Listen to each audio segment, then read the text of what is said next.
Gold bullion prices held around one-week lows in London trade Tuesday, sitting more than 5% below yesterday morning's sudden spike to new all-time highs in all major currencies, except the Swiss franc, even as betting edged higher that the US Federal Reserve will start cutting dollar interest rates as soon as March. Prices for wholesale gold bullion settled in London, heart of the global precious metals market, held around $2,025 per troy ounce, some £1,603 in sterling, and €1,871 for euro investors, while Shanghai gold prices held 1.9% below Monday morning's new all-time high, above 482 yuan per gram.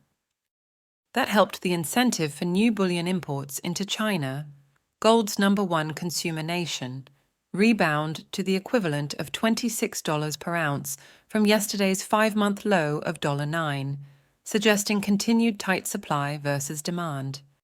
Trading volumes in US Comex gold derivatives meantime fell back after yesterday's near 45% jump to the highest one-day turnover since mid-March, when gold began a surge to its prior all-time highs amid the Silicon Valley Bank collapse. Technically, the spike in gold prices has had all the hallmarks of a blow-off top, says a note from strategist Nikki Shields at Swiss refining and finance group MKS PAMP, looking at the dollar gold price chart and its plunge from yesterday's new record of $2,143 per troy ounce. An outside reversal day is worrisome because while one day's events shouldn't change the bullish narrative we have in the medium term, one day of super bad technicals is cause for a rethink. After peaking as high as $2,152 during Monday's early spike, the February 2024 Comex gold futures contract, now the most active gold derivatives contract traded on the CME exchange, settled last night $47.50 per ounce below Friday's record high finish, ending the session at $2,042.20. At Physical Bullion's twice-daily London benchmarking auction, in contrast, gold failed to make a new record high on Monday, fixing yesterday morning at $2,066.95 per troy ounce, 20 cents beneath the all-time high set at the 3 p.m. auction of the 6th of August 2020, but then sliding much less than Comex derivatives to fix almost $4 higher from Friday's 3 p.m. finish at $2,049.05 per troy ounce. Market participants are already expecting 120 basis points of rate cuts from the US Fed in 2024. Reuters quotes Swiss Bank and London bullion market maker UBS's analyst Giovanni Staunovo. So, a repricing of those expectations could result in near-term volatility, particularly if upcoming US economic data comes in on the positive side.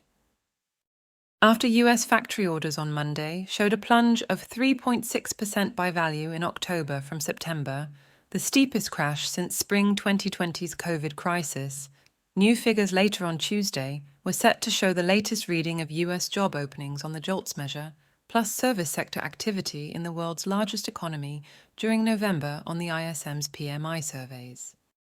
Services activity in the Eurozone and UK beat analyst forecasts this morning as Western stock markets edged higher, but failed to reverse Monday's 0.5% drop in the MSCI World Index of Developed Economy Equities from last week's new 4-month high.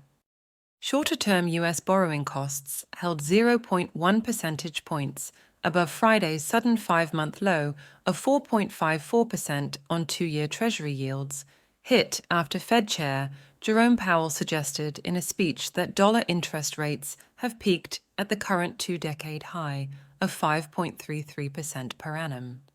Following Monday's early spike in bullion prices, the giant GLD gold-backed ETF saw a second consecutive day of net investor inflows, but the smaller IAU Gold ETF shrank again, as did the SLV Silver Exchange-Traded Trust Fund. Silver prices today held $1.50 per ounce below yesterday morning's 7-month high of $25.88, while fellow industrially useful precious metal platinum slipped back towards $900 per troy ounce and the price of palladium, which had also been left untouched by the surge in gold and silver prices, dropped back towards mid-November's 5-year lows at $960. We expect market participants who missed out on the gold rally would likely step in and buy gold on dips below $2,000, reckons Staunovo at UBS. Our bullish expectations have been brought forward into Q124, says Shields at MKS. We do not believe Monday's breakup is gold's peak for 2024, thanks to ongoing de-dollarization by major emerging Asia central banks and the underlying fear over an upcoming recession. Betting on the Fed's March 2024 decision today put the odds of a rate cut at 60%, down from Friday's surge to 75%, but slightly above Monday's pricing. Please like this video and subscribe to our channel.